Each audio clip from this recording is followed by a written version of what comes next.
They had not imagined abandonment would be so quiet, so ordinary, wrapped in polite words and closed doors instead of shouting or tears, yet it hollowed them out all the same as they stood side by side at the edge of the bus station, two aging figures shrinking into the evening as if the city itself were slowly erasing them. Harold kept replaying the moment in his mind when his son checked his watch while explaining there was no room anymore. How Margaret's daughter avoided eye contact while promising to call, a promise already dead before it was spoken, and neither of them said what truly hurt. That after decades of sacrifice, love, and patience, they had become inconvenient. The bench beneath them was cold and cracked, the metal armrest biting into Margaret's thin coat. But she didn't move, because movement meant admitting this was real, that the family photographs packed into her suitcase were now relics of a life that no longer wanted them. Around them, travelers rushed past dragging rolling bags, laughing into phones, arguing, living, and Harold felt invisible, like a ghost watching the world continue without him. When the final announcement echoed through the station and the lights dimmed, a security guard approached with practiced sympathy and asked them to leave. And in that moment, something inside Harold broke. Not loudly, not dramatically, but with a soft internal collapse that made his chest ache.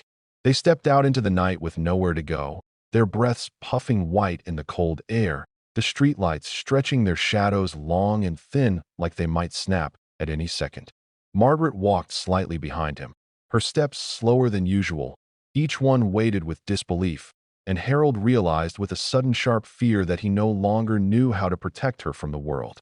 They followed the road until the buildings thinned and the noise faded, guided only by instinct and exhaustion, passing boarded-up shops and rusted signs until the pavement gave way to dirt and weeds. It was then, in the silence broken only by the crunch of leaves underfoot, that an old memory surfaced in Harold's mind. Something his grandfather had once murmured during a blackout long ago about land that kept secrets, about a place where people hid not to escape life, but to survive it.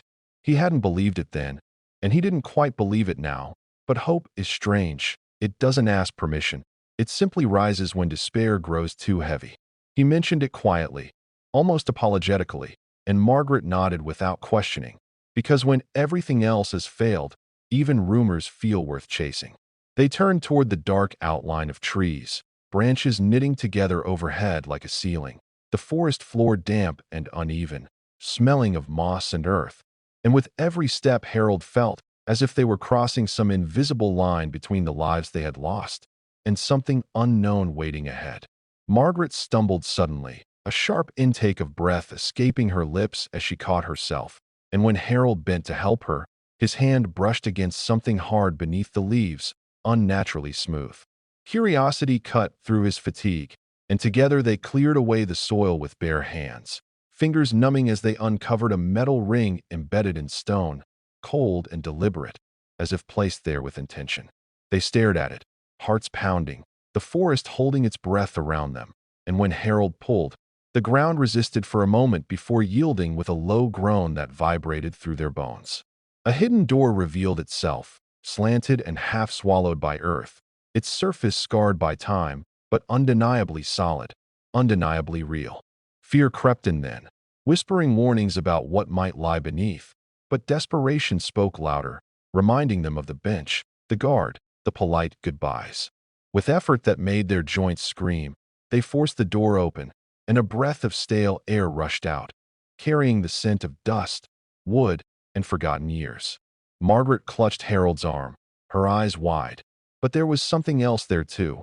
Relief, fragile and trembling, because beneath the darkness was space, and space meant shelter. They stood at the threshold for a long moment, listening to the forest settle back into silence, understanding without words that whatever waited below could not be worse than what they had been left with above. Then, together, they stepped inside, unaware that this single act of survival would be the first movement in a transformation neither abandonment nor time itself could undo. The steps downward were uneven and narrow, forcing Harold to place each foot carefully while Margaret gripped the rough wall, her breath loud in the enclosed space, as if the earth itself were listening to them arrive. The beam of the old flashlight trembled in Harold's hand, catching dust motes that drifted like tiny stars in the stale air. And with every step, the outside world seemed to retreat further, replaced by a quiet that felt deliberate rather than empty. When they reached the bottom, the light revealed something neither of them had expected. Not a crude hole or a forgotten shelter, but a thoughtfully built home hidden beneath layers of soil and time. Timber beams reinforced the stone walls, their surfaces darkened but sturdy, and the ceiling arched gently overhead, high enough to stand without stooping, as if whoever built it had imagined comfort even in concealment. Margaret moved slowly through the first room, her fingertips brushing the walls as though to confirm it was real, and Harold felt a strange tightening in his chest, the kind that comes when disbelief begins to soften into gratitude. A small kitchen area sat to one side, its shelves carved directly into the rock and lined with jars sealed tight, labels faded but handwriting still legible in places, dates from decades ago staring back at them like quiet proof that someone once planned for a future here. There was a table bolted firmly to the floor, its surface worn smooth by use, and two chairs tucked beneath it, positioned close together, an unintentional echo of the way Harold and Margaret always sat. In another corner, a sleeping area weighted with folded blankets stacked neatly, protected from damp by raised wooden platforms, and the care behind it all struck Margaret so deeply that she had to sit down, pressing her hand to her mouth as tears slid silently down her cheeks. Harold knelt beside her, not asking why she cried, because he understood. It was the shock of being considered, of finding evidence that a stranger had once worried about people like them, people who might arrive with nothing but fear and fatigue. As they explored further, the house unfolded into small but purposeful rooms, a storage space with tools carefully hung, a water system ingeniously designed to filter rain through layers of sand and charcoal, vents that carried fresh air from above, and shelves lined with books wrapped in cloth to protect them from moisture. This was not a hiding place built in panic, but a sanctuary constructed with patience, foresight, and an almost tender optimism. On the table, resting as if waiting to be opened, lay a leather-bound journal, its edges cracked with age but its spine intact, and Harold hesitated before touching it, sensing that whatever lay inside would matter. When he finally opened it, the handwriting was careful and steady, the words shaped by someone who believed in clarity even during uncertainty. The journal spoke of a man who had lived through collapse before, who had seen neighbors turn away from one another, families fracture under pressure, and who had decided that survival meant more than isolation. He wrote of building this buried house not only for himself, but for those who might one day be left behind, the elderly, the forgotten, the ones society quietly discards when resources grow scarce. Margaret leaned over Harold's shoulder as he read aloud, each sentence settling into the space around them like a blessing, and for the first time since their children had walked away, the tight knot in her chest loosened. It felt as though someone had reached across time to tell them they were not foolish for needing help, not weak for being tired. Hunger eventually pulled them back to the present, and with careful reverence they opened one of the jars, finding preserved food still safe, still nourishing, and they ate slowly, savoring not just the taste but the dignity of sitting at a table again. That night, wrapped in blankets that smelled faintly of cedar and dust, they lay side by side listening to the muted sounds of the forest above, roots creaking, earth settling, and Harold realized the darkness no longer frightened him. Instead, it felt protective, like the closing of a door against a world that had turned cold. Margaret whispered that she felt strangely safe, and Harold agreed, understanding that safety is not always found in familiar places, but sometimes in what has been buried and forgotten. As sleep finally claimed them, the buried house seemed to breathe around them, steady and patient, and somewhere between dreams and waking, Harold knew that what they had found was not merely shelter, but the beginning of a different kind of belonging, one that asked nothing from them except the courage to stay. When they woke, it was not to sunlight or birdsong, but to a deep, steady calm that wrapped around them like a promise. And for a moment Margaret forgot where they were, expecting to hear the familiar clatter of a kitchen from years ago, before memory returned, and with it a quiet determination she hadn't felt in a long time. The buried house did not feel temporary anymore. It felt waiting, as if it had been built to be awakened rather than occupied. Harold rose first, stretching his stiff back, and began to examine the vents more closely, following the careful logic of their design, while Margaret moved to the storage shelves, reading labels, organizing jars by date, instinctively slipping back into rhythms of care and order that life had once demanded of her. There was comfort in usefulness, in knowing how to make a place function, and as hours passed, marked only by their growing hunger and then satisfaction, the space slowly shifted from being someone else's creation into something shaped by their presence. Harold repaired a cracked support with tools left behind, murmuring thanks to the unknown builder, while Margaret planted seeds she found stored in small tins, pressing them into prepared soil beds warmed subtly by the earth itself, marveling at the foresight that allowed life to grow even underground. The act of planting made her hands tremble, not from weakness, but from the sudden realization that she was planning again, imagining days beyond tomorrow. And that simple thought brought tears she did not bother to hide. They spoke often now, filling the rooms with words after so much silence, sharing memories not just of their children, but of themselves before parenthood, of dreams delayed and choices made out of love rather than ambition. In the evenings, they read from the journal together, taking turns, absorbing the philosophy woven through its pages, that survival should be generous, that safety multiplied when shared, that fear shrank when met with kindness. Those ideas took root in them as surely as the seeds in the soil. It was only a matter of time before others appeared. The first was a man with a badly twisted ankle they found near the edge of the forest, his face pale with pain and pride, insisting he was fine even as he leaned heavily against a tree. Harold and Margaret exchanged a glance and made the decision without words, guiding him gently to the hidden entrance, revealing the door they themselves had stumbled upon in despair. The man wept when he saw the shelter, not from weakness but from relief, and as Margaret cleaned his wound and Harold set his ankle, something within them settled into place. Helping him did not drain them, it strengthened them. News traveled quietly, carried by grateful whispers and careful trust, and soon others arrived. An older woman fleeing an abusive situation, a young couple who had lost their jobs and home, a mother with a child whose eyes held too much worry for his age.